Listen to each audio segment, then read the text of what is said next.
Hi, this is Kevin Markman. Welcome back to Relationship Ready Talks. Thank you very much for coming. We appreciate you being here, and we appreciate our guest today, Amy Stevens. Thank you very much for coming. Thanks for having me, Kevin. All right, well, tell us a little bit about you and what you'd like anybody watching to know and what you'd like me to know today. Well, I think the biggest thing for people to know about me is that right now I'm finishing up my last 2 terms as a mental health counseling graduate student. So hopefully by the end of the summer in 2022, I will have my degree done and I'll be able to move into some sort of practice with mental health counseling on what's called a limited permit. So I still need some supervision hours as we were talking before we got on here. But Which is awesome. yeah, it's been interesting to do this program during a pandemic and managing my life and everything. So yeah, I've had a lot of things going on the last couple of years.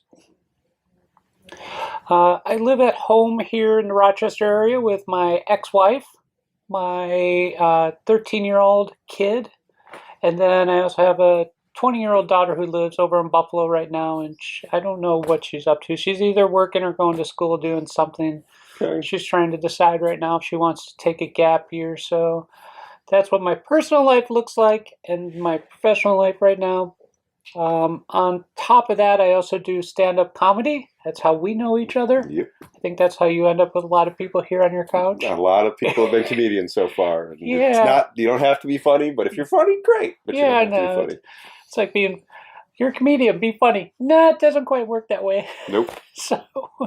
So that's, yeah. So where was I going with that? Oh, I also host a podcast called Transformation Thursday, which deals with societal and personal evolutions and changes and how things transform and change and stay the same within our societies, but also when it comes to transformation, how quick they can happen sometimes. And sometimes they just happen pretty quick.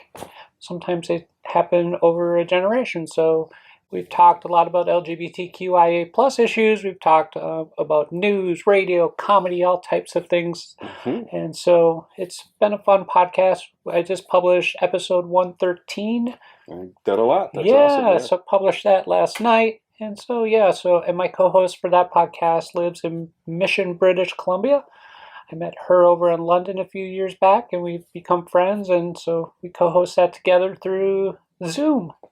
So it's fantastic. And then personally, I'm also a woman who happens to be transgender. And so I term it like that because it puts the emphasis on the female side, because I always view that she was always there. She was always present. And, now it's me that's out and about. And, my other side is I kind of view myself as, I don't want to say two-spirited because that's a native term. I look at it as two-souled because I come from a Western Christian tradition, even though I'm not a Christian anymore. And so I look at it as two-souled. So the Amy soul is now on the exterior, and you see me here, while my other portion has just flipped spaces. He's in there somewhere, and he usually comes out. So there's a duality, but there is a duality there. But the part of your soul is more fully. Oh yeah. Everywhere now. Yeah. Okay. So nice. Well, thank you very much. Yeah, he's been happy to be content on the inside, but every once in a while, his sarcasm and wit comes out. And that's him, not her. Yeah. Okay. All right. Even my ex is like, put him away. All right. Nice. Okay. All right. Well, we talk about relationships, and so I believe you've chosen a relationship to talk about today. So can you tell us about the beginning of this relationship that you'd like to talk about today? Well, I was just thinking about that. There's actually 2 beginnings to the relationship. So there's the beginning of the actual relationship part, and then there's also the beginning a year earlier of meeting and becoming friends before we started dating. Okay, well, start us with the beginning where you met. The beginning, and how did you meet? And what did that happen there? Yeah, so we met through a podcast. Very 21st century electronic, very modern meeting. So she was on a podcast that I listened to and that she listens to in September of 2019, and then I did a guest appearance on that podcast at the end of 2019. And as they were promoting my episode, she had seen that I live in Rochester, New York. She, at the time, lived in Virginia. and contacted me because she was going to be in the Rochester Finger Lakes area for Christmas because her family lives in Ithaca. Okay. So You had talked before that, yeah, or just at the podcast? Well, we had met through the podcast. We weren't on the Right. podcast at the same time, but she saw the promotion of my episode Okay. And reached out to you. Reached at out that to me time. saying, "Hey, I'm going to be up in your area. Can we get together? Just for lunch or coffee." It ended up being a coffee date. We just talked for hour plus, like you do in a situation like that, and by the end of the conversation, we were talking about her coming on my podcast. We were, hopefully we get to see each other again and keep in touch with each other. And so that was December 31st of 2019. And then a few weeks later, in January of 2020, she came on the podcast. Okay. And you knew it was a date at the time, or it was a friendship building, or it was a professional for the podcast thing? Or it was just to get to know you. Okay. It was just to meet, because at the time I was dating and living with another woman. Okay. So I wasn't really in the space for that, but at the same time, she seemed really nice and cute, and so that was in your head. that was in my head. Okay. Yeah, Okay. but I also made it very clear to her especially when we first met for coffee that first time, that I am dating somebody else. I am living with somebody else, so this is strictly coffee and friendship at this point. And was that their intention as well at that time, or didn't know, but you felt you needed to clarify that? I felt like I needed to clarify that because dating as a queer person, I find that setting expectations very early in conversation and relationships makes things a lot easier. Okay. And better communication. Better communication, with boundaries and everything else. And this will become a repeating theme. Okay. All right. We'll look for the repeating theme. Yeah. Okay. So you met for coffee, and then she was on the podcast in January. On the podcast, and that went well. Yep. Okay. So what happened from there? Then, of course, that was early 2020. Then we slipped into lockdown in March and April. And about, I can't remember, I'd have to go back and look, but let's just say late April, early May of 2020, she lived by herself at the time in Virginia, and she was getting lonely because she lived by herself. And the pandemic. And lockdown, and so in yeah. isolation. Yeah. So she decided that she was going to come up and spend some time in Ithaca with her mother, and her sister lives nearby in Ithaca too. So I ended up going down to Ithaca during the lockdown, and we spent a day together, afternoon, just walking around, grabbing lunch, some takeout stuff, and just hanging out, and had a wonderful afternoon. And I text messaged her when I stopped on the way back, from one of the service areas along the thruway, "Hey, I really enjoyed our afternoon together. I'd really like to, figure out a way to date you, even if it's long distance, maybe even something open for right now, because of, just getting to know each other." Okay. And you had been talking from the time of the podcast till then? On and off. Okay. Yeah. Okay. Not very frequently, but not infrequently either. So we had some regular communication. All right. And so, I just told her the truth. I'm like, "I like you. I'd like to figure out a way to date you." And she responded back. She's like, "I would like to keep things as friends because I've been trying to date locally, and I'd try to keep things locally." And I'm like, "Yeah, that makes sense." Between, from Rochester to where she lived at the time in Virginia, that's a 7-hour, Yep. So 7-hour journey. Bigger commitment. It would have been a bigger commitment. Hey, I happened to see you in Ithaca when I was with my family. And then, but we kept in communication, and she came up to spend a few weeks up here during the summer of 2020, and she came up from Ithaca and spent the night at my house with my family. Okay, specifically visiting you. Specifically visiting me. Okay.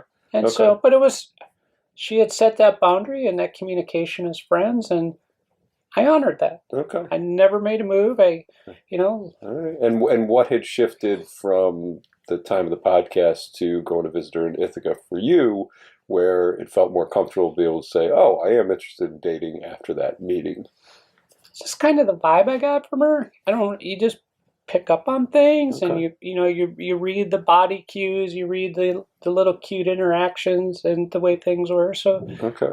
And I was just in a place because I'd also broken up with the girlfriend that I was seeing in December, too. Okay. So we had broken up in February just before the pandemic hit. So I was available then. Okay. And so, and I knew and you happened to be free and still talking to her. It wasn't breaking up because of... No. Okay. The breakup was totally something else. Okay. Part of a different relationship that... Okay. But that left you free and open to be able to go, oh, okay, maybe let me see. Okay. All right. Yeah. So that happened, and then she came up a couple times with that boundary that you were friends, and where did it go from there? Yeah, so she came up in spring of 2020, summer of 2020. And then during the summer of 2020, you know, a lot of things were going on in our lives. You know, she's transgender as well. You know, we just had a lot of things in our lives with transition-wise that were taking up a lot of our time. So we were communicating, and we were part of a Zoom group that met, you know, on Sunday afternoons. We'd both pop into the Zoom, and that was with other trans women from all over the world. I mean, we had people on from Germany, Australia, England. Okay.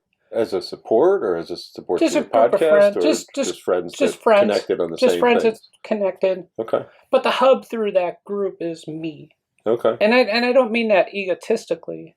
Mm-hmm. I mean, it's just because most of the people, except for the women in Australia, I had met everybody in the group in person, including the one that lives in Germany, the few that live in England. Okay. And is that something you initiated during the pandemic to be able to connect with people? Yeah, so we set feel that less isolated? Yep, exactly. And it still continues now. I mean, it goes in spurts right now, but, you know, kind of with everything right now with the Omicron variant, that group's actually meeting again. Okay. And, you know, so it's like 4 o'clock in the afternoon Eastern time here is 9 o'clock in the UK, 10 o'clock. So we have it set up very specifically at that time so we can all jump in and, you know. And that was an important part of your relationships and your friendships during that time. And then as we went into late summer of 2020, I say dated, it was kind of loosely. I saw somebody in New York City for a little bit. That was a weird relationship, but...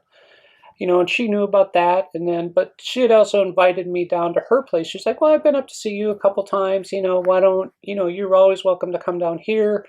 And that was late summer of 2020, but I was looking at the calendar going, you know, I really can't get there until November. And so the weekend before Thanksgiving in 2020 is when I made my first trip down there. Okay. And at that time, it was still with the same boundaries of the friendships, or had intimacy grown? Was something different, or was it still... the same boundary? My idea going down there is because, as I said, I've met trans women friends around the world. You know, I've met them in Canada, I've met them in France, I've met them in England. You know, so for me to travel and go see people and make friends is not an uncommon thing for me. It's very much part of who I am. Okay. It's part of my ethos. Okay. You know, it's that deep inside of me. Yeah. And so I went down there that weekend with the idea we were friends. Because you would, in your deeper connections, these are the people you become closer to. These are the people I become closer to. And in this situation, with this relationship, she had communicated to me prior in the spring, 6 months earlier, that she wanted a friendship with me. When she came to visit me in June, it was friendship. And we had never discussed anything beyond a friendship, so I always respected that boundary. Okay. And was it developing a deeper friendship, or was it staying kind of at the same level of where you were? I felt like it was staying at the same level. Okay. Okay. So then you went down there, and what happened from there? We get there, and we, you know, this is November 2020, so we're still pre-vaccine. We're still, you know, Virginia handled the reopening and different things a lot different than we did here in New York, because even in November of 2020, a lot of things are still pretty locked down. I mean, they weren't open. I mean, you could still get to a restaurant and go out and do something, but it wasn't. There wasn't a lot to do. There wasn't a lot to do. The bubble of the people you chose to be with. Yeah. And that was one of the people you chose to be with. Yep. And then, but down there, things were a lot more open. Restaurants seemed to be more open. Venues, you know, not movie theaters and cultural stuff, but, you know, there just seemed to be more open down there. So we went to a restaurant bar. When we got down there, we sat outside because I have had a surgical procedure scheduled for in December. So we sat outside and we met another friend who hosts the podcast that ended up facilitating our meeting. Okay. One of the co-hosts from that. Okay. And so we met And, of course, two of them have already met each other because they're local in Virginia. Mm-hmm. I had, so. With the commonality of the podcast stuff together. So we get together for dinner, and our friend, the other podcast co-host, is taking some pictures and selfies at the table, like, yeah, nice to meet you, and then goes to take a picture of two of us, and she kisses me on the cheek. I'm like, okay. So that was a surprise. That was a big surprise, yeah. I wasn't expecting that, and then because it felt more than friendship, or that felt okay. But at the same time, it was still cutesy, so I'm like, okay, she's just doing this for the camera and just kind of, so I tried not to read much into it. Okay.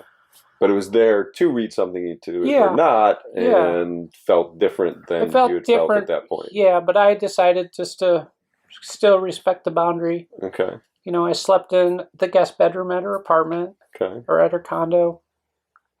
But the three of us ended up going from the bar back to her place, and we drank a little bit more, and we were kind of talking, and we ended up just having a nice night together. And I think I said something silly at the end of that night regarding something, and I kind of went to bed that night going, I don't think it was a little loopy, a little drunk.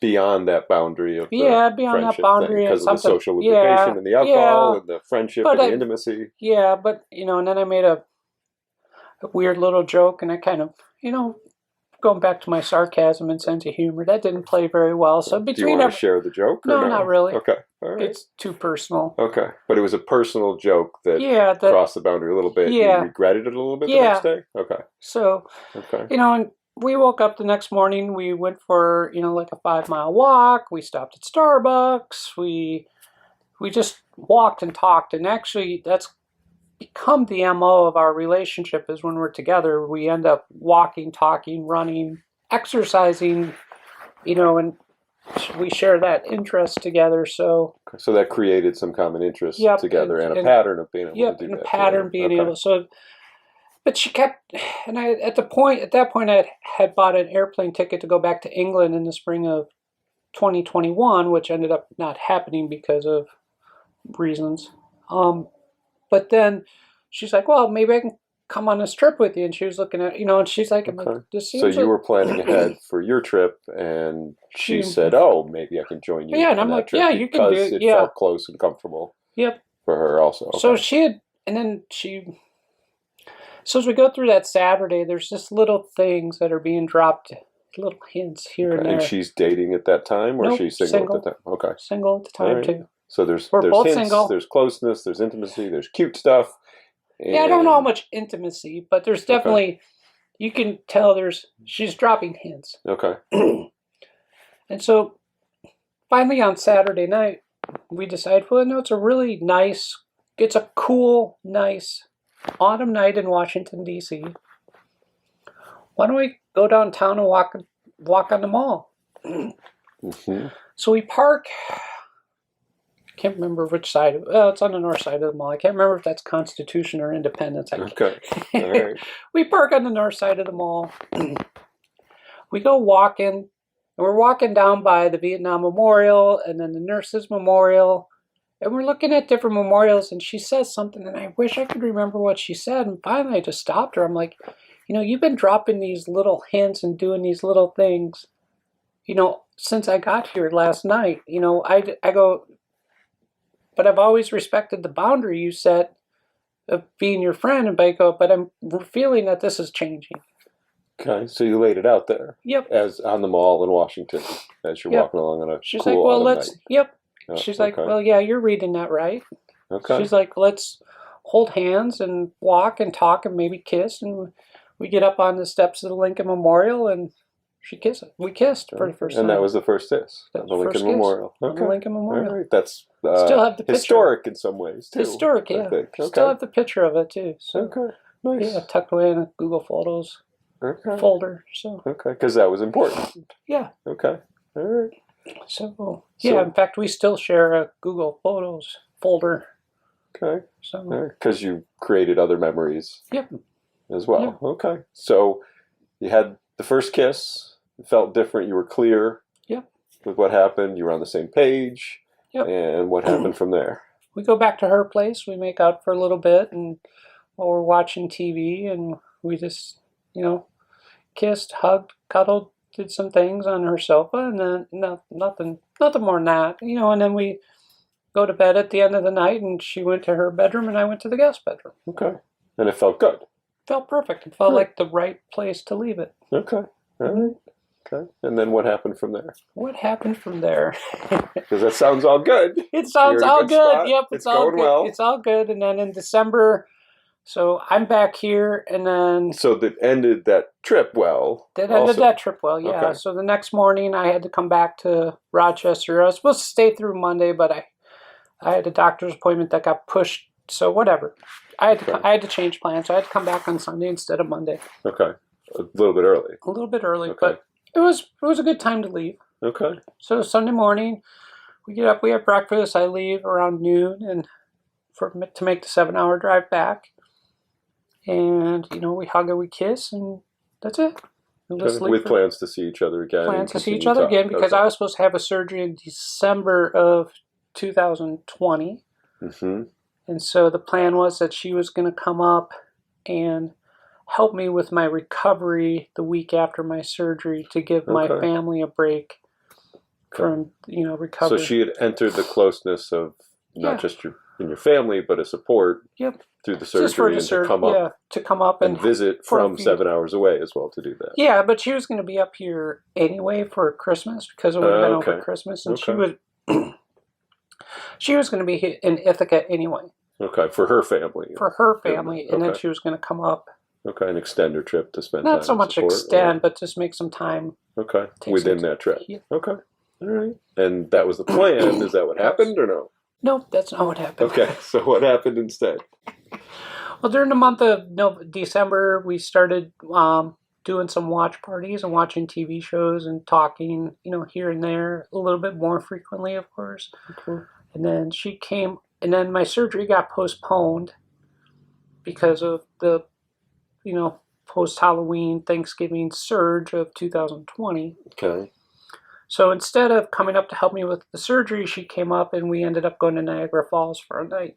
Okay, nice. And the watch parties went well instead too, because that's a long distance way of being able to share and be together, and that felt like you were together. Yeah. Okay. Exactly. It felt like we were together. It was a nice way to begin a long distance relationship. Okay. And that's something we actually did fairly frequently. We had ebbs and flows with it, but that was something that continued. But you shared shows and shared the time together, the discussions, and then she came up for Niagara Falls. Yep. We ended up going to Niagara Falls and took a long 7-mile walk down the gorge one day there. We started out on Goat Island and went all the way up to the whirlpools and back to our hotel. Okay. And did you get a kiss in your Google Photos of Niagara Falls as well too? Okay. Yeah. Nice. Okay. Great. Yep. And then, so that was going well. That was going well, and then we got back to the hotel room, and we were both a little tired, and we ended up taking a really nice nap and ordered dinner and just had a beautiful night together, and it was our first night sharing a bed together, and I woke up the next morning and just knew, this is... Just knew what? Tell me more what you knew. Just knew that this is the person I wanted to wake up to for with the rest of my life. Mm. I knew then. So it felt that level of intimacy and long-term and love and connection at that point. Okay, nice. But we hadn't had the communication of that. Okay. So that was your feelings of where you were at that time, but it wasn't open communication about it. It's just happening, and the feelings are rolling for you. Yep. And that. Okay. Right. So then she goes back to Ithaca to ring in the New Year with her family, and I'm up here in Rochester, and then few days into the new year, I knew she was going to be heading back to Virginia pretty soon, and we had plans for me to go down there for the inauguration. And so I called her and I said, hey, I just want to talk to you because I want to be very clear of what I want. Mm-hmm. And I told her point blank, I said, hey, before I went down there, I had dating profiles up. I don't have any dating profiles up. I've taken them down. Mm-hmm. I said, but on those profiles, I said that I'm looking for a long-term relationship again. And so if we're going to continue down this route, That's what you're looking for. This is what I'm looking for. Okay. You had decided that was something you wanted enough that you took the dating profiles down and then communicated with her that this is my intention. Yep. Okay. And how'd that go? She replied back like, hey, she's like, I'm not quite where you're at yet. Okay. But I feel like we're heading in that direction. I said, okay, we don't need to be on the same page at the same time, but we at least need to be moving in the same direction and have the same idea what we want for the relationship. And she was hemming and hawing on that conversation. I said, well, maybe I shouldn't come down then for the inauguration. Because I said, I really like you and I can see myself, getting deeply involved with you. But if we're not heading in the same direction, then probably best that I not come down. Because you're setting yourself up for her if you're doing that. Yep. She's like, no, come down. We'll have a good time. I do like you. I think I'm just not quite at that same spot yet, but I think we're heading in that same direction. So you agreed you were on the same path, just at different paces on that path enough to be that she wanted you to come down as well. Yep. Okay. So, I was down there in November for a weekend. We saw each other for a couple nights in December. So total of 4 nights. And then the next time was going to be, I think it was a 4-night. Oh, I think I was supposed to be there 4 nights. Okay. Yeah, it was 4 nights. 4 nights and parts of 5 days. So the intention was 4 or 5 nights. It was 4 or 5 nights you went down? It was 4 nights, 5 days. Okay. But like the second to last, the morning of the 20th, which was the inauguration, we didn't go downtown for the inauguration. We just watched from our sofa, which was great. Okay, so things are still going well. Things are still going well, but that morning of before the inauguration, she's like, so what do you think? I'm like, well, about us or about the inauguration? I'm like, I said, I think you're referring to about me being here for so long, visiting you and having all this time together just one-on-one. And she's like, yeah, that's what I mean. Like, okay. I said, well, I think it's going really well. We obviously get along really well. We communicate very well. And at this point, I'm sleeping in her bedroom with her this trip, too. Mm-hmm. I'm not in the guest room. Because you've reached that point, and that's just expected in the norm at that point. Yep. And when I showed up for that, she's like, okay, I kind of paused when I came into the condo, and she's like, you can put your stuff in my room. Okay. Like, okay. So you went the which direction of where are we going? Yep. And then, okay. Yeah, let her drive that. Okay. Because it's her house. Okay. Yeah. And so we end up having a nice conversation about how nice the trip was, how we think we're on the same page, and we're like, okay, so we go through the inauguration, and then that night we had a really nice romantic evening together, and then the following morning we probably partied a little heavy after the inauguration, so we were both a little thick-headed the next morning, but filled with the inauguration and a romantic night and some other things involved with that. Yeah. Okay, all right, that altered it a little bit. There too. Okay. So but that was good, but heavy. Good but heavy. Okay. Yeah, and that was the last night you were supposed to be there. Yep. Okay. And then I came back because I had to work and stuff here, and she needed to get back to work and do her stuff. So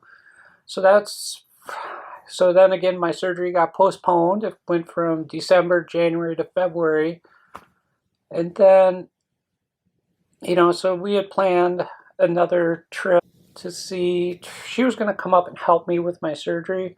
Okay. And as the surgeries got postponed, she was. This is the way that I read it, that she was more willing to spend more time with me from recovery. Okay. Like to actually come to the hospital, pick me up from the hospital, bring me home, do stuff like that. Because your relationship was growing and building, and so there was more expectation of time spent together. And then and then right after Valentine's Day last year, I went down and brought my ice skates with me. I referee ice hockey, and I've been on skates for 40 plus years, so I know how to skate well. And we went skating at this outdoor rink by our house in Virginia. And we had this wonderful night, and we had fun skating, walking, talking. And she was like, this just feels so real, so right. And, the emotions here. And I'm like, yeah, I feel them too. But yet we hadn't had that big define the relationship talk. Okay. And but you had to talk about the feelings and emotions in the yeah, past. so the next day at lunch, I brought that up, and I'm like, okay, we're having these feelings and these emotions. We still really haven't labeled the relationship. Okay. She's like, well, I don't really want to label too much. I don't like labels. I'm still dating and, you know, going through my transition. I'm like, yeah, but I'm like, we're also at this point too. And it basically came down to we never, and this is the one thing about communication, is that I always went back to, like, I was very clear on what I wanted from her, and I communicated that very multiple different times. And at that time, you're communicating, I would like a label of monogamous relationship. I'm Yep. not dating, you are dating. I'd like. But even she really wasn't dating. But yet, Okay. one of the things she expressed to me is like, she's like, well, I'm part of these lesbian meetup groups, which here in Rochester, we don't have any because we're so small. Mm-hmm. But down there where she lived, you know, there were a few groups that she was part of. And I'm like, I'm not asking you to give up your groups.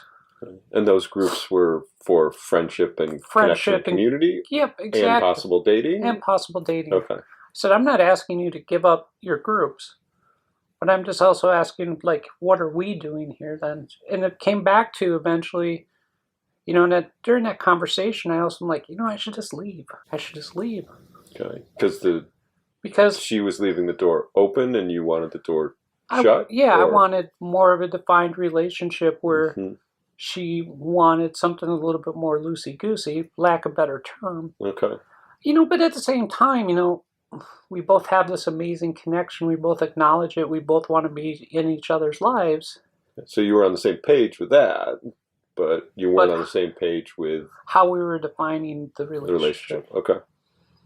And so, you know, but by the end of the conversation, we had gotten to a point, it's like, okay, we're kind of got back to that point of where we're, that earlier January conversation, like, okay, yeah, I'm not quite where you're at, Amy, but at the same time, I still felt like we were on the same path, just at those different points. Okay, but you felt like you should leave from there. Yeah, but I didn't. I resisted that urge, and by the end of the conversation, I had actually told her that I loved her for the first time. Okay, because it felt comfortable enough, and you wanted to be clear. Yeah, how you felt then, and that felt good, or that felt a risk and both difficult. Both, all of the above. Okay. You know, and really, how did that go over? She never replied back with "I love you," but she could, you know, she had her own way of communicating warmth and feeling, and she handled it right for that situation for her. Okay. So, it is which what felt it is. Good enough that you got something back, but not the level you were at that point. Okay. Well, then my surgery got delayed again. Got pushed back. Happened a lot. Yeah.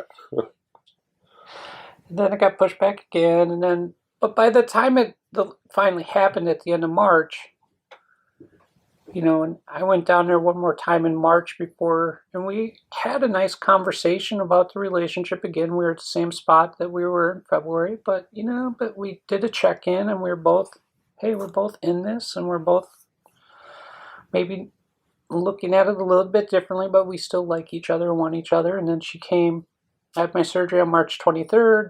For the following Friday, she picked me up from the airport, and we spent a week, you know, in Ithaca with her family, helping me recover from my surgery. Okay. So that's where you spent.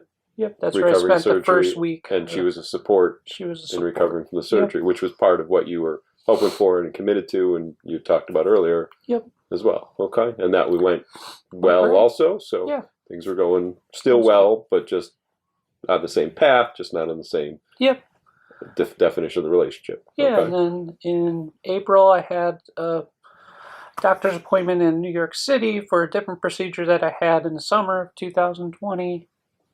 And she, you know, met me in New York City for that. She just wanted to spend a day in New York City and surprise me. So she came up.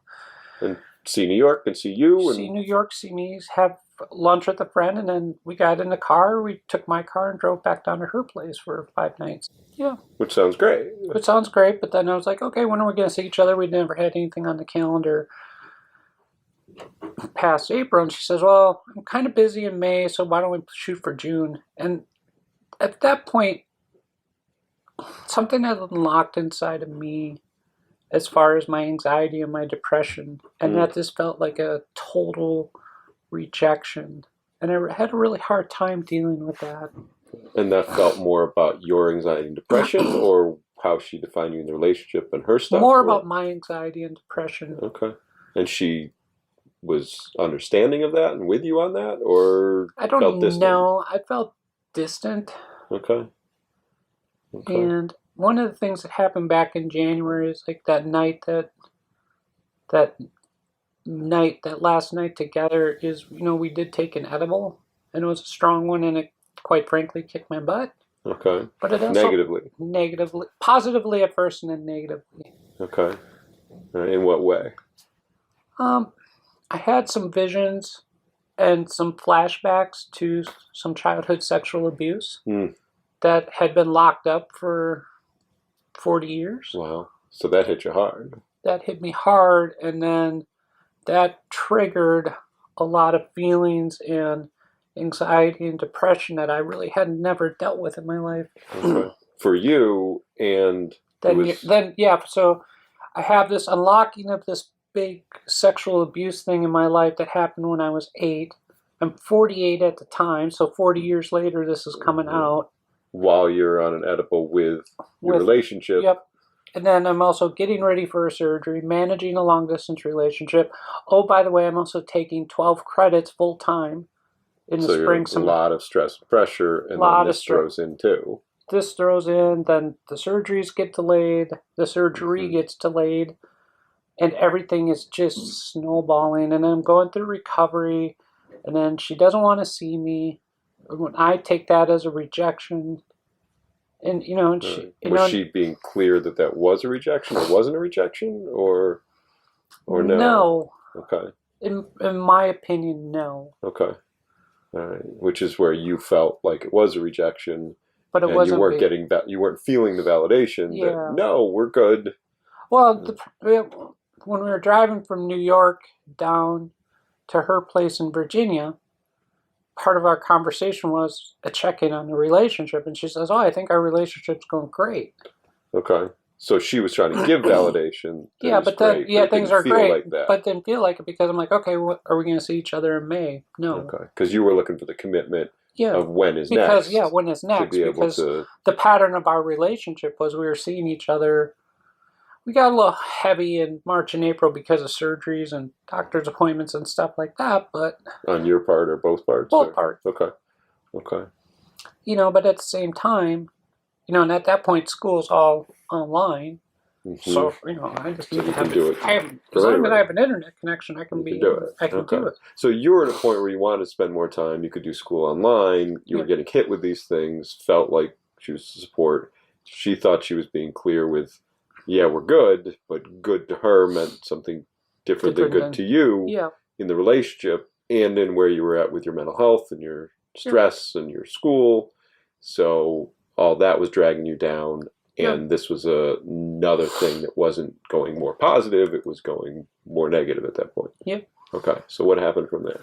So we had a decent time together in April, and then as we went into May, we were talking regularly and communicating, but then I knew like I said, she was part of these meetup groups, and a couple of these groups had, camping and weekends away, and she's like, well, if I go away for the weekend, I want to spend my time with my friends. I'm like, okay, great. Thanks for communicating that. And so she did that a few times. Twice. But that was a choice of spending time with you. Not so much that, but I knew she had busy stuff going on, and she was busy, but she communicated. So I'm like, okay, that's fine. Just communicate with me, and I was good. But I'm still, at this time, I'm starting EMDR therapy. I have all this stuff coming up. So you're feeling more vulnerable. Yep. And looking for more of the commitment of when and the commitment. But also looking for support too, because I look at, if I'm involved with somebody as my partner, for better or worse, going through all this, I want some level of support from that person. And I tried to this was a new level of support. This was a new level of support because of the EMDR. Okay. All right. But you weren't feeling like you were getting, she was staying at the same level. Yep. of where that was at. Okay. Yeah, and a lot of that I'm reading now through hindsight, but right. But at the time, it just felt like it was more distant, Yep. and you were looking for support and weren't getting it. Yep. Okay. So she went on the meetups. Had a good time. I left her alone over the weekend. Okay. You know, she would communicate with me on the way to them or after she left them, and then we got to Memorial Day weekend, and I had planned a trip to New York City, and I invited her to come with me and meet me there, but she wasn't able to. She was in the process of selling a house, taking care of some family stuff, and then I ended up going down with my kids, which was great. Mm-hmm. You know, I'm happy I ended up going with my kids. We had a great weekend down there. Yeah. Mm-hmm. You know, but then on the way back from New York City after Memorial Day weekend, I texted her. I'm like, okay, I'm home. Had a nice weekend. Never heard from her. Okay, so it dropped. And finally, less communication. Finally, so Tuesday I don't hear from her. Wednesday I don't hear from her. And you're used to regular communication. Yeah, at least some level of regular communication. Okay. Thursday, finally late, I hear something like, oh, we'll talk later. Never happened. Friday, you know, so this is like 4 days now with essentially being ghosted. Mm-hmm. I'm like, I finally sent her an email. I'm like, I don't know what's going on with you. You've totally dropped off and have ceased communication with me. It feels like we're breaking up. And so just... So you're trying to define. Yeah, and I'm trying to work, and I'm like, fine. And feeling abandoned and let go of. And so I emailed her and I said, look, obviously we're breaking up or something's going on. I said, you have some of my belongings at your house. Please box them up. Let me know how much I owe you for them. And she's like, no, I'll call you. But that didn't feel like the security of like, we are still together. So this is Friday night, and I had just got done with work at Starbucks, and she's like, well, I'm getting on a plane. I'm like, what? I'm like, I didn't even know you were out of town. You know, and she's like, yeah, I'm getting on a plane. I'll be home. And then I got to run over to my ex-wife's house and get some stuff signed and taken care of, you know, for the house sale and some other things they were taking care of, that they were working through. And then so finally around 11:30 midnight on a Friday night, we end up talking. And I'm like, first thing out of my mouth was like, are we talking to end the relationship, or are we speaking to see if there's something left to rebuild from? Okay, so your conversation intention is to define where you're at. Yeah. And are we done? Are we moving forward? And her intention in the conversation was the same, or I'm not sure. Okay, so she didn't have answers. I read it more like it was kind of up to me to determine. Okay. Where we were headed. And one of the questions I come back to, and this enters in, do you want me in your life? Okay. So you had that conversation. Yeah, so this is like, okay, so now, of course, this is after 4 days of not hearing from her. Mm-hmm. And we had we talked for about an hour, but finally it's like 12:30 in the morning. And I'm like, you know, you've been traveling and doing stuff all night, all day. I'm like, I don't even know where you were. I'm tired. I'm going to bed. And she's like, well, where do we stand? I go, you know what? I need to think on this. Okay. The communication was, it's like, kind of came back to where we were before. She felt like she was being forced into a relationship. And I said, well, even though we never had a defined relationship talk after February, it really felt like we were in a relationship. Right. And her feeling forced was you trying to clarify, do we still have a relationship? And if so, but even just are you even part of my life? Or just through the expectations of me communicating on a daily basis to somebody, you know, and I've talked to other friends that were managing long distance relationships during the pandemic. They're like, no, this is the way we do it. We at least talk or text daily. Right. And you establish a pattern of that. Yeah. And you have to communicate to change that, or it feels... Yeah, and then but she wanted something more open because she still wanted to date, see other people. You know, when we were only seeing each other, you know, a weekend plus, maybe close to a week a month. So there's 3.5. So she wanted to be together when you were together, but didn't have a commitment of when that would be. Yeah. And then be open. And so I said, well, and so she was like, so where do we stand on this at the end of this conversation? I'm like, you know what, I'm not going to give you an answer right now. Because you needed to think through I needed to think it through. I needed to process it through. And I think that was one of the best things that I ever did, was just to a previous version of me would have just tried to rush into something and maintain that. Maintain whatever you could get in that relationship. Yeah, but I just took some time and said, okay, I'm going to think on this. Okay. And I was supposed to be going down there the following weekend. Okay, so you had the rest of that week to figure out whether you wanted to be down there. We agreed that we would talk on Sunday. So it's Friday night, we would talk Sunday. We had a standing Sunday night. Okay, so that was call. A regular part of. Yeah, so I said, well, let's just keep our Sunday night call and we'll talk on Sunday night. So as I was thinking through Saturday, she sent me some pictures of some stuff going on in her life. So, and then Sunday, I started thinking, I'm like, I've been in all these different relationships. They've been quote unquote monogamous, but a lot of them I've cheated in. So, and I'm also at the same point with her with a lot of our stuff as far as our transition goes, as being where, in theory, I knew in my head, I should probably date some more too, because I'd come out of a marriage. I went right into a 6-month relationship. Then, 7 months later, now I'm in this other relationship. It's a relationship, depending on how we label it, it's still a relationship. Mm-hmm. By my head, it's like, I know I should be dating too, but it's same. So I'm like, so you were battling those feelings. I'm battling of, all this. Yeah, I want this, but it's maybe in the stage I'm at, I should be dating other people. Yeah, so I told her, I said, I'm okay with an open relationship because we are apart. Okay. But I said, I still want to work towards the goal that we have discussed. Part of the things that we had discussed is moving to California because she was interviewing for a job. She didn't get the job. Okay. Moving in together in 2021, but because of my school, didn't happen. Okay. Then we had discussed getting a camper or doing something and traveling around the country and growing old together. Okay. These are all concepts she introduced into the relationship, not me. Okay. She asked me to move to California. She brought up living together. She brought up the camper idea. Okay. And those were long-term goals. Those were you were on the same page with. Yeah. So you were hoping to end up with those. Yeah. Even though at that time she said open, and you went, okay, let's do open. Let's do open because we're apart, but I also wanted, we had talked about me finishing school and then me moving in with her, or, So you were still looking for the commitment of the long-term things. Yeah. I'm like, let's. So did you get those at that time or no? At that time, that's what I got. It's like, okay, we can do this open thing, but I said, I still want to work towards this long-term goal. And we'd even talked about, she'd even asked, like, okay, so if we're living together and I have a date and it goes well and I sleep with them, then what? I said, then you tell me, okay. If we're going to do. And you felt like you'd be okay with that? I felt like I'd be okay with it. Okay. And if I'm going to do non-monogamy, it's going to be ethical non-monogamy. Okay. But so I also clear communication. With clear communication. But I also told her that I also want to be nesting partners. For the long term. For the long term. Okay. All right. And that was a commitment or agreement that you felt like you had. I felt like we were once again similar enough pages. Okay.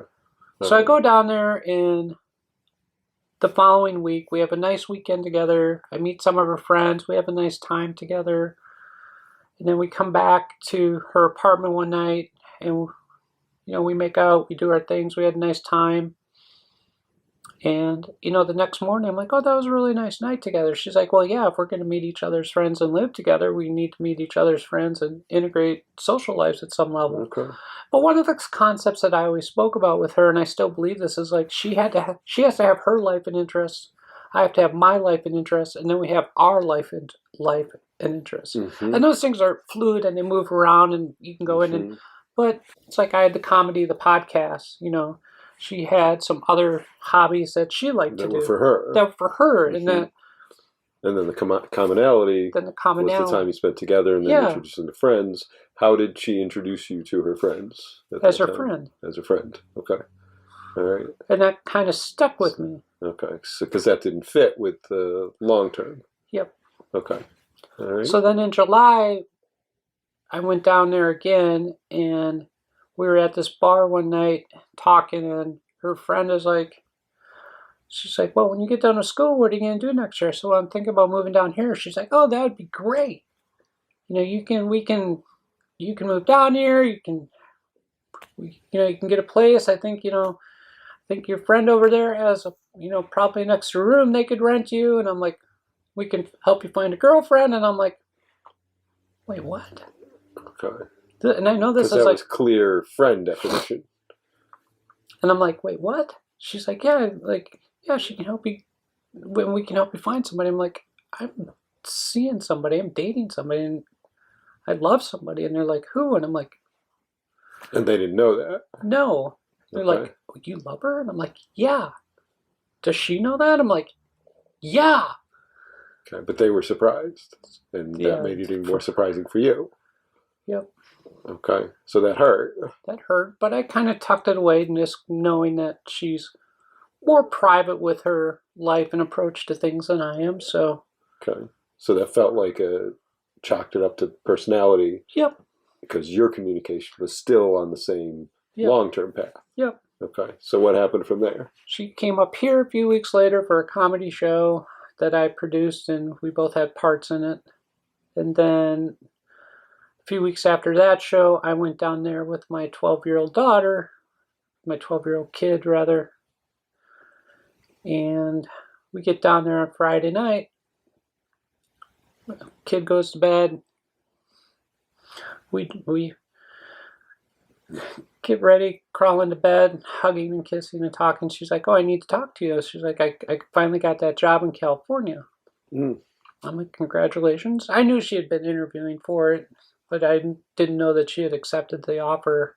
And she had only accepted it like a day or two before I got there. She's like, I was just waiting to tell you when you got here. I'm like, okay. So when do you need to be out in California then? She's like, well, probably in December is when I'm going to move out there. And I go back to I went back to the question of, do you want me in your life? Mm-hmm. She's like, yeah, I do. I'm like, okay. So does that include me moving out there? Yes, it does. So we have this long conversation one Friday night in bed. And the way that I interpreted that she still wanted me in her life. We talked about me finishing school and moving out there a year later. Okay. And it was still on the same page with long term. Was it still on the same page with open when you're not together? We didn't really talk about that. Okay. But you clarified what you thought was the long term, and it shifted from Virginia to California, and you still wanted to do that. Yeah. Okay. Still do. Okay. So how did it get from there to today, and where is it at? So that was Friday night when we arrived, and the plan was that I was going to be there for 6 nights with my kid to go do the sites around D.C. and Northern Virginia. It's a great place to visit with a kid. Yeah. Mm-hmm. And then that Saturday, we got up and we went downtown D.C. We went to the National Art Gallery. We walked on the mall. We went over to National Airport, saw planes land. We just had a wonderful day together with my kid and with her. And then Saturday night, we hung out with some of her friends, and then we went back to bed and started to kiss her, and she was a dead fish. Like, what's going on? She's like, I don't want to have a romantic relationship with you anymore. I don't think we should just hop in bed with each other all the time. I'm like, oh. So it was family and friendship, your kid, her friends, but then a dead stop when it came to physical relationship at that point for her. Hurt. Still hurts. Fuck. And so... So is that where it was left, or? Oh, no. No. Okay. So where did it go from then to now? We broke up that night. Okay. And I was supposed to try as a relationship, or as not part of life, or the romantic relationship's over. Okay. With the establishment that you're trying to be friends? Yeah. Okay. But that's so hard because I wish I wouldn't have worn mascara now. Well, I do have tissues as well too, but this is part of the story. This is part of the story, and so we were supposed to stay through Wednesday or Thursday, I can't remember, but I ended up, so Saturday night, Sunday I gutted it out. We had conversations on and off through Sunday, and then on Monday. Sunday night, I went to bed and supposed to be sleeping in the same bed with her, and I heard my kid get up and go to the bathroom, so I snuck over to their room and I said, by the way, we broke up. She's like, yeah, I kind of figured that out. I said, well, she's like, what are we gonna do? And I said, well, I think we're gonna head home. So we ended up leaving a few days early. So I totally wrecked my kids' DC vacation because of this. Mm. And then as I was leaving on that day, well, go back to the night of the breakup, and finally for the first time she looked at me and she said, I love you, but I just don't want what you want, and I can't lead you on anymore. Like, okay. For the long term, for the physical, for the romantic part of it. For the romantic part. So, but still wanted to live together in California. I don't know about that. I don't know. That was an idea that got confusing. Then. Yeah, that got confusing because that did come up. But it was supposed to be. But at the same time, or as I recall, I refer to it as the dream. The dream of living together, traveling together, growing old together. Mm-hmm. So then it became parts. Yeah, it became different parts, but at the same time, I also remember we went out on Sunday night to a comedy open mic because when that's what you do. That's what you do when you get broken up with. You go tell jokes. Mm-hmm. And we got to the mic early. We were sitting at a table and we were talking about things and trying to redefine our relationship and how that was going to work. And I got up and excused myself and I went to the restroom and I just thought, I can't trust her. Even though she's saying this right now, at some point it's going to get pulled back. It's going to get pulled back. So the pullback broke the trust and you got distant at that point. Yep. And that's when I decided that we were going to leave the next morning. Okay. And that was an important boundary to set for you. Looking back at it, and to go with your kid and come back and be like, no, it's important enough to end this now because the romantic isn't there. Yep. Okay. So what happened from there till now? Well, a week later. A week? No, it's not done. Okay. It's not done, Kevin. Do you want it to be done? I don't know. I don't know. Sometimes I do, sometimes I don't. I mean, and that's so you go back and forth. I go back and forth, and I mean, this is January 2022, and we're almost 5 months later, and I still go back and forth. Okay. But you've been clear at certain points and then confused, or you've been confused throughout? Well, so the next week, so this is the end of August, right? Okay. Yep. I live in Rochester. I run out to Brockport to get a COVID test because I had to have one through Brockport to go back on campus for school. Okay. Yep. I'm driving back from Brockport. This is a week after she breaks up with me and rips out my heart. And granted, this is all from my perspective, and I will say this. The biggest thing is, we never did have that set the relationship talk firmly. Of being not only on the same path, but on the same pace. And the same definition. Yeah. Okay. So that's the one thing, when I look at it from her perspective, I'm like, yeah, we never did have that talk. Okay. So you can't blame her for being in a different definition of the relationship.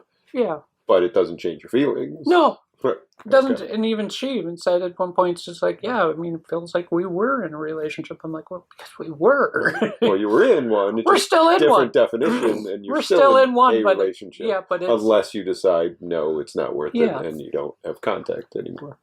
So a week after or so, I go out to Brockport, have my COVID test, and I'm driving back, half-hour ride back. I get this extremely personal text from her, and I'm not going to say what it said. About you or about her? About her. About her, okay. And I'm like, what do you want me to do with this? You broke up with me last week, and then you send me this text a week later? I'm like, yeah, this text would make much more sense if we were still dating. Because it was intimate. It was very intimate. Okay. And then we had scheduled a talk on the phone even after we broke up. Of your Sunday things. Of our Sunday things. And Okay. of course, the topic was going to be our feelings and our processing, especially on my side. Mm-hmm. So I sat on a text for like 4 hours, and finally I replied back. I'm like, that's nice. Talk to you in an hour. And so we had a conversation that night and more processing. And then she's like, well, I'm going to come up to Ithaca before I move to California. Why don't you come up and why don't you come down to Ithaca from Rochester and spend some time with me and my family, because I still get along with her family. So we go through that, cut back on communication, but I kept that meeting with her in September. And leading up to it, I'm like, oh, I got the whole weekend off. I'm like, so if you can get up here earlier on Friday, I can make time and get down there. But if not, we can just always stick with, I can still meet you on Saturday. In Ithaca. Yeah. She's like, well, I'm not sure. Then she's like, no, I got to wrap up my old job. And then she was like, well, I felt pressured by you to like be there earlier. Like, I felt like you're manipulating me. I'm like, I just ended up with the weekend off from Starbucks, and I was just communicating if you could be here. And so it was like this weird little game. Sometimes I still feel like that it's like this weird little game, because, every time she escalated the relationship of, this feels right. Let's move in together. Come to California with me. Let's grow old together. Mm-hmm. Let's get a trailer, do something, and travel around the country. Those are all things she initiated. And so every time I responded to that, she pulled away. So it was moving forward towards the dream, and it was backing off from the dream. And that's where the trust part lays and stays. Yeah. So you went to Ithaca and saw family? So I did go to Ithaca. And, and we've talked about attachment styles, and her and I had spoken about these before, about attachment and my anxiety, especially in my previous suicide ideations. And so, but then... And what does that have to do with the attachment and where you're at that point? Because it all kind of stewed together, especially in the spring of 2021, because I was going through so much, and then I started working through EMDR. Okay. And you were feeling the suicidal stuff? No, it was in the past. Okay, but it was impacting how you're feeling in the relationship. And this is just me. Mm-hmm. Maybe I feel like that scared her off. I don't know. But those are parts coming from you. Yeah, those are definitely from me. Okay. But at the same time, I know that my EMDR helped me process and helped me recognize old feelings, and you and I have talked about this too, is going back to those, where do these feelings recognize, where do they come from, and where do they stem? And getting back to that root of like, okay, these go back to deep personal traumas from my childhood. Mm-hmm. And that's stuff that you're working on. And that's the stuff that I'm working on. And that's why I think I can sit here today, and even though I still get a little bit emotional about it, is that I can keep my composure about it, that I can not only have the hard feelings of it too, but I can also have the mindfulness of it as well. Mm-hmm. And be able to start to try to separate, as confusing it is, how much is the relationship, how much is attachment to her, how much is your past trauma. But how much is attachment to the idealized version of her. Okay. And the dream of what you're putting on it also. Yeah. Okay. So that's where you sit. Yeah. And I've been sitting in it since you went to Ithaca the last time. And that's the last because we went to Ithaca, and I got down there on a Saturday. And, we spent roughly 26 hours together. And it was a lovely time together. And still connected to family. Yeah. But as a friend. But, that's where it even gets a little confusing, because, she greets me with a hug and a kiss on the lips. Okay. We ended up sleeping in the same bed and going to bed that night, and which is more intimate than you define a friend. Which yes and no. I do have a friend that her and I will get together and smoke, drink, do whatever we do, and I'll sleep in her bed with her, and I'll get up in the morning and leave. But but all of a sudden I'm laying in bed and I feel, So she reaches over and cuddles me at night, and then I did the same thing with her in the morning. And so that was part of the pattern of our relationship when we were seeing each other. Right, which makes it more confusing which makes it more confusing. Okay. So is that the last time you saw her? Yes. Okay. So we were supposed to see each other 2 other times.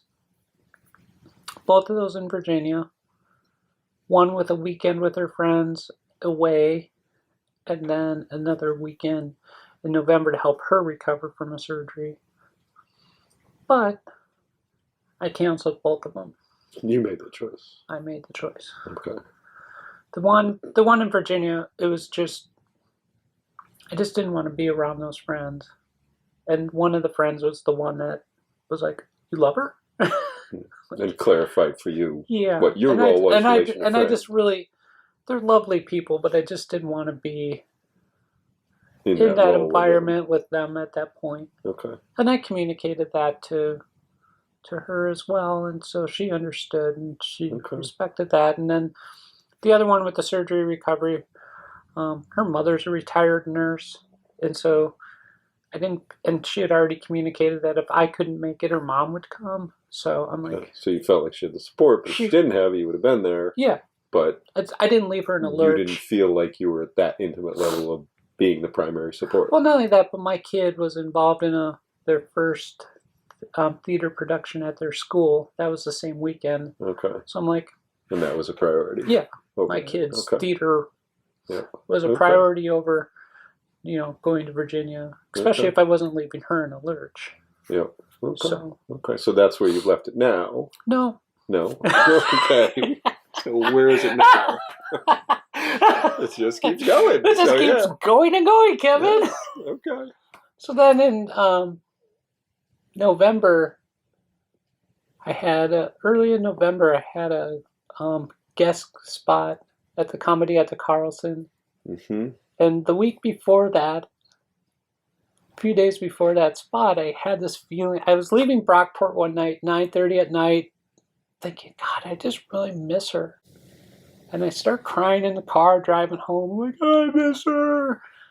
And I'm like, should I reach out to her? And I'm like, no, I'm not going to reach out to her. I hope I'm like, I'm just going to put this out in the universe. And this is like this spiritual mumbo jumbo crap, but this is the way But you believe. But I believe, so I'm like,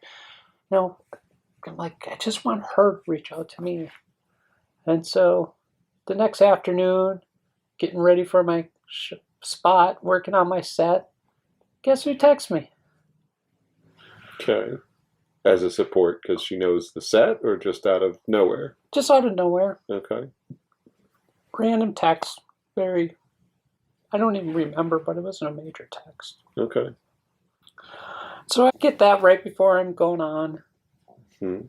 I'm going to sit on this, do my set, have a nice night with my friends that night. We end up, and the next day I was talking to a friend. I'm like, she texted me, what should I do with this? She's like, just think about it. So going through that afternoon, and that afternoon I did a guest spot on another podcast, and I was just busy. I had a lot of stuff going on, and then finally on Friday night I was laying at home, sitting down, and look at the text again. I respond back quick and short, and then typical me fashion, I sent her a 4-paragraph email of So you responded text quick and short, but then put everything out there in the text. In the email, yeah. Because throughout this whole relationship and throughout how you are, it sounds like it's important to you to get clear communication and clear definition of things. Yep. And I assume that's what you were looking for. Yep. In that. Okay, so you put that out there. Yeah, so I respond back in this email. I'll give you the Cliff Note version of it. It's like, hey, this is what happened to me the other night. I put this out in the universe as an intention. You picked up on it. You replied to me with a text. I sat on it just to process it. And I don't know if you believe in spiritual things, but this is what's going on. And then here we are communicating again. And that picked up. And I also put out, and I also asked her not to communicate with me too. Okay. Back after the weekend in Ithaca, like a couple weeks later. Okay. A couple weeks later, after that, I communicated with her, hey, don't reach out to me again until November because she was thinking about coming up here to Ithaca for Thanksgiving, which didn't happen. Okay. But she had communicated with me. I was in, shoot. I know I'm bouncing all over the place. Hopefully you can keep up with this. Yeah, I'm following you so far. Okay, so I'm not sure where you're going right now. No communication early October. I'm like, I need some time off. Just get back with me, in November. Which is when you put it out in the universe and she did respond. Yeah. Okay. Well, October I asked for no communication till Thanksgiving. A few weeks later, I go to Las Vegas to see a friend for the weekend. I post a picture on Facebook of my friend and I having fun. She texts me a few hours later. Okay. And so you're getting responses of her following you and still being part, and that's where it leaves it confusing for you. But you put out where you were at in this email, and did you get something clear back? She said that she missed me. Okay. Now, what misses means to her and me are two different things. But it means there's still a relationship and there's still communication. Yeah, so that was Friday night. Saturday, I text her. I'm like, hey, I know you just had your surgery, and I know you have a lot of things going on, but I do kind of want to see you before you leave for California. And she's like, she's like, my schedule's busy, and I'm like, yeah, really, mine is too. And so that didn't happen. So I'm actually flying out there a week from yesterday. Okay. So next week I'll be out visiting her for 5 nights. Okay. And you're clear where you're at this point, but I know, not. but because I've said this to my counselor, it's like I love her, and my counselor's like, but do you? And that thought's been rattling through my head a lot the last couple of weeks. It's like, okay, I love this idealized version of her. Mm-hmm. I love this idealized version of where she talks about us moving in together, growing old, doing all these things together. And I told her, I said, back when, the night that we broke up, is like, I had this vision of us growing old together and one of us holding each other and being there for each other in our last moments of life. It's a beautiful thought. Yeah. And it's a vision and it's a dream. And I've never said that to anybody else. Mm-hmm. Which is important. And so that idealized version is what I love. And still what you want. It's still what I want. Right.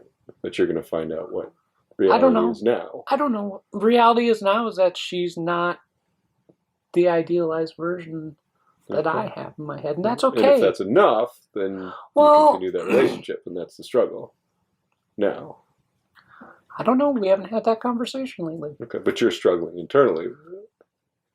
But I also know internally that the version of her that says these things and then pulls back away from them consistently without being aware that she's doing it, or if she hasn't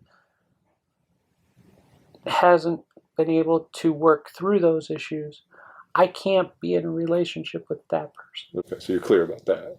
I'm very clear about that in my head. Okay. So, being at the point you're at now, what are the major things you've learned from this relationship?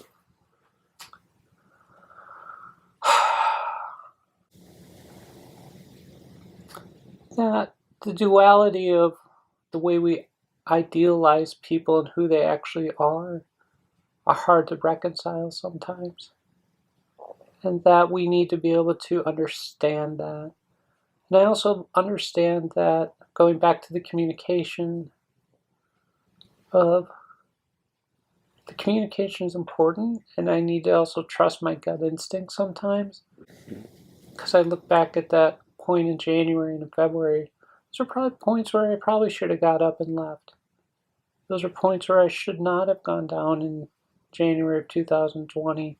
Because why? Because my gut was saying to me, she's not at the same place that you are. Right.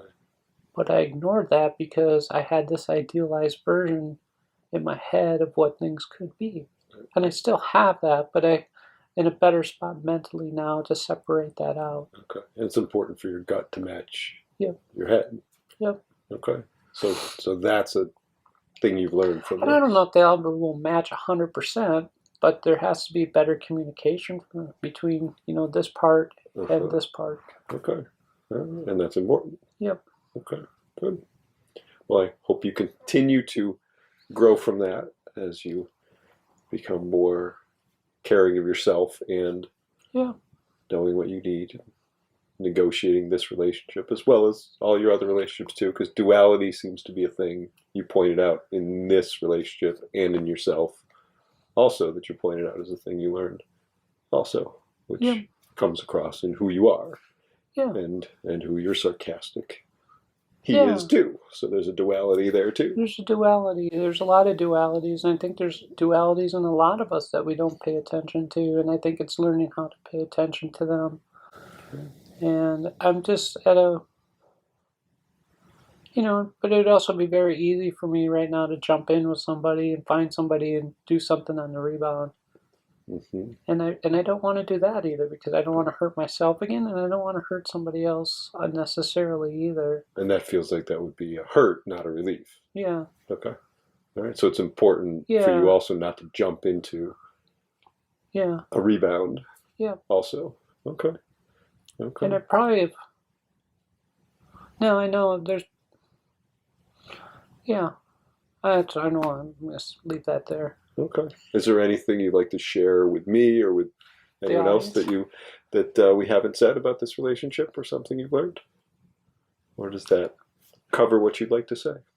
I have a feeling she's going to watch this, and I hope I communicate this well enough to say that this is all from my perspective. Mm-hmm. This is, and what I learned is that I can love somebody unconditionally. I still love her. Love her unconditionally. Mm-hmm. But it's not a romantic love anymore. It's trying to make it more of a friendship love. And, and if we ever got to the point of a communication or getting back together, I know there's two things that I would want from her. Mm-hmm. The first thing would be I'd want her to go back to therapy and work on her attachment issues, which she's discussed with me, that, when she was going to therapy, she was working on them, but then she stopped going to therapy for a variety of reasons, which are all legit. Mm-hmm. But that would be important for you. That would be important for me, because I'm actually going to therapy. That's why I'm going to EMDR. That's why I'm doing therapy, to work on my attachment issues, because I tend to be a little bit more anxious in my attachment, but I want to be very secure in my attachment. Mm-hmm. Which is something we would all like. Yeah. What's the two thing? The number two thing is, I don't expect Facebook proclamations or Facebook official, but I also want to be introduced as your partner, your girlfriend, whatever that is, that term, that, when we are meeting friends and families, that is... If you feel like you're in that level of relationship with her or anybody, for yourself, anybody, that is important to you in a relationship. My last two relationships, she hid me from her friends at some level. She hid our relationship from her friends, and the one before that hid her relationship from some of her family members, like her parents and other close family people. And that's important to you. Because it feels like when you're in that dynamic, you're back in the closet. Mm. And I spent a lot of time and years in the closet. And I was in the closet, and what made me come out of the closet was because I had a choice. I could either come out as my authentic true self, or that's where the suicide ideation came in, because I had a plan 5 years ago this month. Mm-hmm. And I chose to come out. So at some level, it feels like being pushed back into a closet when, that's where I was. Right. That's my perception. And I know since you've been out, you can't be pushed back in, but it does hurt to be feel pushed back in. Yeah, especially when you feel like you love and you care for somebody, but yet when you go meet them and you think you're in a relationship with them, that you're just being introduced as, this is my friend. Right, and that's the unconditional part of accepting all of you, including who you are after you've come out. Yep. And having that struggle of suicide ideation and overcoming that to be like, no, I don't want to go back there. Yeah. Yeah. Okay. Well, that sounds really important, and hopefully it's relatable stuff, because it's all stuff that we go through in different ways, different points. The feelings are the same. The story is very different because it's your unique story. This went a lot longer than I thought it did. What? It did. Well, thank you very much, Amy. I appreciate it. All right. Do you have anything else you'd like to say or promote to wrap up? No, if you just want to look up and find me online, you can find me at TransThursPod on Instagram and Twitter and Facebook. And the podcast is called Transformation Thursday. It's available audio only, but it's available on all the usual suspects: Apple, Google, and Spotify. And follow and like and subscribe. And all the fun follow stuff. and like and subscribe Relationship Ready and Relationship Ready Talks in the new year too. So thank you all very much. We'll see you next time. I'm Kevin Markman. Take care.